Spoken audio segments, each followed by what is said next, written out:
రాజకీయాల్లో కానీ, పాలనా వ్యవహారాల్లో కానీ, సమాజంలో కానీ ఎవరి మీదైనా మనకి ఎంత కోపం అయినా ఉండొచ్చు, విమర్శలు కూడా చేయొచ్చు. మాటల్లో లేకపోతే విమర్శలతో చీల్చి చెండాడొచ్చు. కానీ అసహనం తాండవించి ఒక విద్వేషంగా మరి ఇంక అవతల వాళ్ళని మనుషులుగా కూడా చూడలేని వాళ్ళని కానీ, వాళ్ళ వెనక ఉన్న వాళ్ళని కానీ మనుషులుగా చూడలేనంత అహంభావం మనకు రాకూడదు. ఇలాంటి మాటలు రాజకీయ నాయకుల నుంచి వచ్చినా, మీడియాలో కొంతమంది నుంచి వచ్చినా, లేకపోతే పండితులు అనే వాళ్ళ నుంచి వచ్చినా కానీ వికృతంగా ఉంటే మిత్రులు, వీక్షకులు నాకు కొంచెం పంపిస్తూ ఉంటారు, నా దృష్టికి తెస్తూ ఉంటారు. బహుశా ఎక్కువ కాలం నుంచి నేను కనిపిస్తుండడం వల్ల, కనిపిస్తున్న వాళ్ళలో నేను కొన్ని కావడం వల్ల కొంత ఏదైనా ఉంటే చెప్తారు అని వాళ్ళకు ఉన్నటువంటి అంచనా వల్ల కావచ్చు. అటువంటిదే ఒకటి పంపించారు. కానీ ఇది బహుశా ఇప్పటివరకు చూసిన వాటికంటే చాలా వికృతమైంది. ఇలా కూడా మాట్లాడగలరా అని. ఇది ఎంత వికృతమైందంటే దీని సృష్టికర్తనే లేదా ఆయనకు సంబంధించిన వాళ్ళు దాన్ని తొలగించేశారు. అంటే విజువల్ మీడియాలో అది ఇప్పటికీ ఉంది. విజువల్ మీడియాలో ఉన్నదాన్ని ప్రింట్ మీడియాలో తీసేశారు. ప్రింట్లో అది కనిపించట్లేదు. ఒక మాజీ ముఖ్యమంత్రి ఆయన విధానాలు, ఆయన పద్ధతులు, ఆయన మీద తీవ్ర విమర్శ చేయొచ్చు, తప్పకుండా చేయొచ్చు. ఇప్పుడు మావిగాన్ మీద విమర్శ. మావిగాన్ తల తోకలేని మాటలని నేను ఇంతకుముందే చాలా మాట్లాడాను, మీకు కూడా తెలుసు. మావిగాన్ గురించి వ్యాఖ్యానించటం కోసం చెప్తున్న మాట ఏమిటంట, మాజీ ముఖ్యమంత్రి అనుయాయులు, ఆయన వెనక ఉన్న వాళ్ళు లేదా ఆయన పోషిస్తున్న వాళ్ళు వాళ్ళందరంట అస్సలు వాళ్ళకి తలలో గుజ్జు పూర్తిగా తగ్గిపోయిందంట. ఆయన నంది అంటే నంది, పంది అంటే పంది అంటారంట.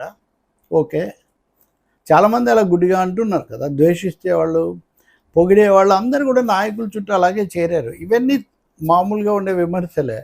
కానీ ఇక్కడ రచయితకు లేదా సృష్టికర్తకే సిగ్గు అనిపించినటువంటి ఆ స్క్రిప్ట్లో వాక్యాలు అదే సురక్షితంగా ఉన్నాయి కాబట్టి దీని మీద మళ్ళీ వేరే మాట్లాడే అవకాశం లేదు. నేను ఎందుకంటే అక్కడి నుంచే దాన్ని డౌన్లోడ్ చేశాను.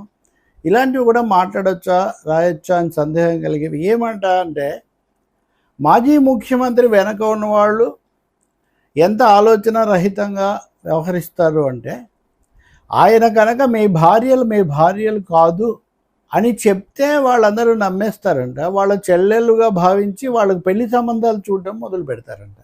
అసలు ఇది ఊహకి ఎలా వస్తుందండి ఎవరికైనా కానీ ఇలాంటి భాష? వీటి గురించి మాట్లాడతారా? ఛానల్స్లో ప్రసారం చేస్తారా? ఆ చేసినవి మళ్ళీ అచ్చులో లేకుండా చేస్తారా? ఏంటి ఇది దారుణం? బాగా సీనియర్లుగా, వ్యవస్థాపకులుగా, అధినేతలుగా ఉండాల్సిన వాళ్ళు చెప్పాల్సిన పదాలు ఇవేనా? మళ్ళీ దాన్ని తొలగించి అచ్చులో అయితే చాలా వరకు మీరు చూడండి, అనేక మంది అచ్చులో ఒక విధంగా ఉంటుంది, వాళ్ళు మాట్లాడింది ఒక విధంగా ఉంటుంది. నేను ఉదాహరణకి ఈరోజు అమరావతి మీద నా వ్యాసం రాశాను. నేను మాట్లాడింది అక్కడ రాశాను. కొన్ని అక్కడ వివరంగా చెప్తాం, కొన్ని ఇక్కడ వివరంగా రాస్తాం, అవకాశాన్ని, సందర్భాన్ని బట్టి. కానీ ఇది నాకు ఒక ఆయన పంపించాడు, మరి ఇలా మాట్లాడారు ఏంటండి, ఇలా ఉంది ఏంటండి అని. నేను అంతకుముందే అది చదివిన దాంట్లో నాకు లేదు. సో సందేహం కలిగి నేను దాన్ని మళ్ళీ వెరిఫై చేశాను. నిజంగానే అది అక్కడ లేదు. అదే కాదు, దాంతోపాటు 2-3 వాక్యాలు మార్చారు. నేను అభినందిస్తున్నా. తమను తాము సెల్ఫ్ సెన్సారింగ్ చేసుకొని లేదా స్క్రిప్ట్కి సిగ్గుపడి మార్చుకున్నందుకు అభినందించటం అవసరమే. ఎందుకంటే ఎవరికి వాళ్ళు ఆ మాత్రం స్వీయ నియంత్రణ చేసుకోగలిగితే మంచిదే కదా. చేసుకుంది కూడా ఉంటుంది. అది గత వారం మాజీ ముఖ్యమంత్రి భార్య బొట్టు ఎలా పెట్టుకుంటారో అది బొట్టు ఇలా పెట్టుకోవాల్సి వచ్చిన విషాదం అని. ఎవరు బొట్టు ఎలా పెట్టుకుంటారో అసలు ఈ భార్యలు కూడా ఎందుకు మాటికి మీరు రాజకీయంగా ఏమైనా విమర్శలు లేకపోతే వాళ్ళ వ్యవస్థలు, వాళ్ళ సంస్థలు, వాళ్ళ మీడియాలు, వాళ్ళ వ్యాపారాలు, వాళ్ళ కార్పొరేట్ కంపెనీలు ఉంటే మాట్లాడండి. అంతకుముందు అలా చేశారు, గత ప్రభుత్వంలోనే కదా తప్పు పట్టింది.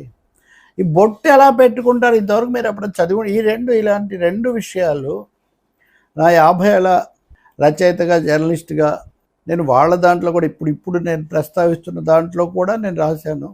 ఇప్పటికే అన్నిటితో నాకు సంబంధం ఉంది, నాకెవరి మీద ద్వేషం లేదు. కానీ మహిళలు బొట్టు ఎక్కడ పెట్టుకుంటారు, ఎలా పెట్టుకుంటారు, దానికి ఉన్న మత సంబంధం ఏంటి అన్నది కూడా చర్చించాలా పత్రికాధినేతలు, సంపాదకులు. ఇంకా దాన్ని మించి భార్యను చెల్లి అని చెప్పడం ఏంటి, చెల్లి అని చెప్తే వీళ్ళు నమ్మేసి సంబంధాలు చూసేసేయటం ఏంటి?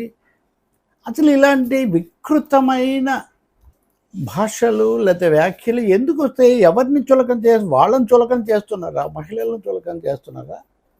నాకేమీ విషయంలో నేను గతంలో ఆంధ్రప్రదేశ్ శాసనసభలో గత ప్రభుత్వంలో జరిగిన వాటిని చాలా తీవ్రంగా ముందుగా ఖండించాను. నిజానికి చాలాసార్లు చెప్పాను. ఇది ఏ ఒక్కరికంటే ముందుగా ఆయన మాట్లాడింది విని నేను ఖండించాను. కాబట్టి నాకేమీ లేదు.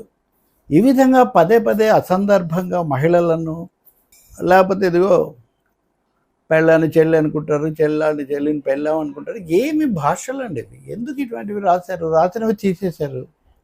తీసేశాక మళ్ళీ కనీసం ఆ ఎడిటర్స్ ఎవరో ఛానల్లో కూడా తీసేయాలి కదా, తీసేయలేదు. ఇప్పటికీ అది ప్రసారం అవుతుంది. అంటే ఛానల్లో పర్లేదు, ప్రింట్లో ఉండకూడదు అనుకున్నారా? తెలీదు. కానీ ఇలాంటి ఈ స్థాయిలో ఇంత ముఖ్యమైన ఎవరో సోషల్ మీడియాలో అల్లాటప్ప రాశారంటే వేరే విషయం. ఇక్కడ బాగా సుపరిచితులు, వ్యవస్థితులు, వెల్ ఎస్టాబ్లిష్డ్, పైగా చాలా తప్పులు చెప్పేవాళ్ళు. వద్దండి అని కోరుకుంటారు మహిళలు. ఇటువంటివి వద్దని. ఎందుకంటే ఇంకా 2-3 ఇటువంటివి ఉన్నాయి చేయాల్సినవి, మాట్లాడాల్సినవి. మిగిలినవన్నీ విమర్శిస్తాం, కానీ మీడియా మా మీద ఉండకూడదంటే కుదరదు కదా. ఎవరు చెప్పినా కానీ ఇంత ఘోరంగా ఉండేంత మూర్ఖులు ఏ పార్టీలో ఉండరు. పైగా మహిళలకు కూడా వ్యక్తిత్వం ఉంటుంది కదా. వాళ్ళు అనుకొని పెళ్లి సంబంధాలు చూసి ఎందుకండి బాబు ఇవన్నీ? సినిమాల్లో కూడా ఉండవు ఇవి. ఘోరం అండి. బహుశా దీన్ని మొన్న గరికపాటి సమర్థించుకున్నారు సరే, కానీ అది వేరే. దానికి సంబంధమే ఉంది.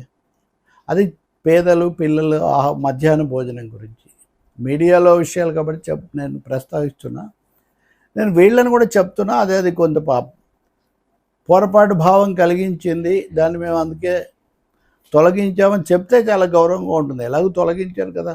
రెండవది, ఈ వీడియో చూసిన తర్వాత ఛానల్లో కూడా తొలగించుకుంటే మరీ మంచిది. భవిష్యత్తులో అయినా సరే రాజకీయంగా మహిళల మీదైనా, పురుషుల మీదైనా, ప్రభుత్వ అధినేతల మీదైనా, మాజీల మీదైనా, ఏ పార్టీ వాళ్ళ మీదైనా మీరు విమర్శించండి. కానీ అసందర్భమైన, అనవసరమైన, అవాంఛనీయమైన ప్రస్తావనలు, అందులో మహిళలను, భార్యలు అనే వాళ్ళను పదే రంగంలోకి తీసుకొని వాళ్ళ మీద వ్యాఖ్యలు చేయడం బొత్తిగా అసందర్భం. నేను ఎవరి పేరు చెప్పలేదు కాబట్టి ఎవరు ప్రత్యేకించి బాధపడక్కర్లేదు. అదే సమయంలో ఎవరు చేశారో వాళ్ళకి తెలుసు కాబట్టి వాళ్ళు దిద్దుకుంటే చాలా మంచిది. ఎదురుదాడి చేస్తే ఓకే, దానికి ఉండాల్సిన ఆధారాలను ఎదురుదాడి చెయ్యరనే నేను ఆశిస్తున్నా. వాళ్ళతో నాకున్న పరిచయాలు, వాళ్ళ గురించి ఉన్న అవగాహనను బట్టి ఎవరు కూడా దీన్ని బట్టి ఊరికే అదే పనిగా మళ్ళీ కొత్త తిట్ల పురాణానికి వెళ్ళకూడదని కూడా నేను కోరుకుంటున్నాను. మీడియా అన్నది గౌరవం నిలుపుకోవాలి అంటే విమర్శలకు, విధానాలకు, సమస్యలకు, పరిస్థితులకు, వాటి మీద కేంద్రీకరిస్తే బాగుంటుంది. కానీ ఇంకా మామూలు పోటాపోటీగా ఇతరులాగే, అంటే భాష, భావం, అక్షరం, సమాచారం, వీటి యొక్క విలువ తెలిసింది కదా మీడియా. కాబట్టి అలా దిద్దుకుంటారని నేను కోరుకుంటున్నాను.